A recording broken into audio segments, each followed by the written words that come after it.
ഇരവിപുരം മണ്ഡലം UDF സ്ഥാനാർത്ഥി advocate Vishnu മോഹന്റെ തെരഞ്ഞെടുപ്പ് കൺവെൻഷൻ നടത്തി. കോൺഗ്രസ് നേതാവ് രമേശ് ചെന്നിത്തല ഉദ്ഘാടനം ചെയ്തു. തെരഞ്ഞെടുപ്പ് കമ്മീഷന്റെ ഓഫീസിൽ BJPയുടെ സീൽ എങ്ങനെ വന്നു എന്നതിൽ അന്വേഷണം നടത്തണമെന്ന് അദ്ദേഹം ആവശ്യപ്പെട്ടു. കോൺഗ്രസിന് ഭൂരിപക്ഷം കിട്ടുന്ന 3 സംസ്ഥാനങ്ങളിൽ തെരഞ്ഞെടുപ്പ് കമ്മീഷൻ പെട്ടെന്ന് തെരഞ്ഞെടുപ്പ് പ്രഖ്യാപിച്ചതിൽ സംശയമുണ്ടെന്ന് അദ്ദേഹം പറഞ്ഞു.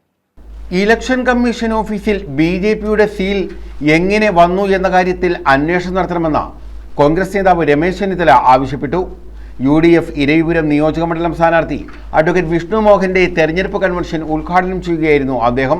കോൺഗ്രസിന് ഭൂരിപക്ഷം കിട്ടുന്ന 3 സംസ്ഥാനങ്ങളിൽ തെരഞ്ഞെടുപ്പ് കമ്മീഷൻ പെട്ടെന്ന് തെരഞ്ഞെടുപ്പ് പ്രഖ്യാപിച്ചു. ഇതിന്റെ പിന്നിലും ഗൂഢാലോചനയുണ്ട്. ഒരിക്കലും ഇത്രയും കുറഞ്ഞ സമയങ്ങളിൽ ഒരു തെരഞ്ഞെടുപ്പ് ഉണ്ടായിട്ടില്ല. തെരഞ്ഞെടുപ്പ് പ്രഖ്യാപിച്ച ആദ്യ ദിവസം നോമിനേഷൻ കൊടുക്കാൻ നോമിനേഷൻ പേപ്പർ പോലും കിട്ടിയില്ലെന്നും രമേശ് ചെന്നിത്തല ആരോപിച്ചു. ജനാധിപത്യത്തെ BJP കശാപ്പ് ചെയ്യുകയാണെന്ന് അദ്ദേഹം കുറ്റപ്പെടുത്തി.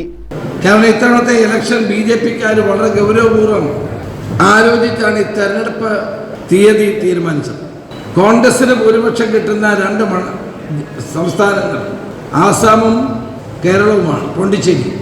ഈ 3 സംസ്ഥാനങ്ങളിൽ പെട്ടെന്ന് തെരഞ്ഞെടുപ്പ് പ്രഖ്യാപിച്ചു.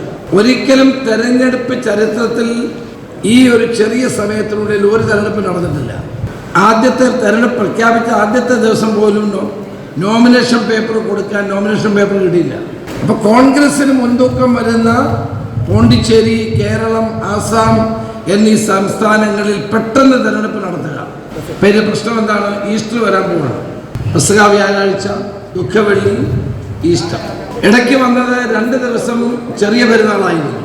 ആ 2 ദിവസം ഒന്നും നടന്നില്ല. ചുരുക്കത്തിൽ ഒരാഴ്ച ഈ തെരഞ്ഞെടുപ്പുമായി ബന്ധപ്പെട്ട ഒരാഴ്ച മുഴുവൻ അവധിയാണ്. നാടായ നാട് മുഴുവൻ ഉത്സവങ്ങളാണ്. അമ്പലത്തിൽ ഞാൻ സ്ഥാനാർത്ഥി കൂടിയാണ്. എല്ലായിടത്തും ഉത്സവങ്ങൾ നടക്കുകയാണ്. ആരെയും സമയത്ത് കിട്ടുന്നില്ല. ഈ ഒരു സമയം നോക്കി തെരഞ്ഞെടുപ്പ് വെച്ചതും 1 മാസം കഴിഞ്ഞേ നമ്മുടെ റിസൾട്ട് വരുന്നുള്ളൂ. തമിഴ്നാട്ടിൽ തെരഞ്ഞെടുപ്പിന് ഇനി 1 മാസം കൂടിയുണ്ട്.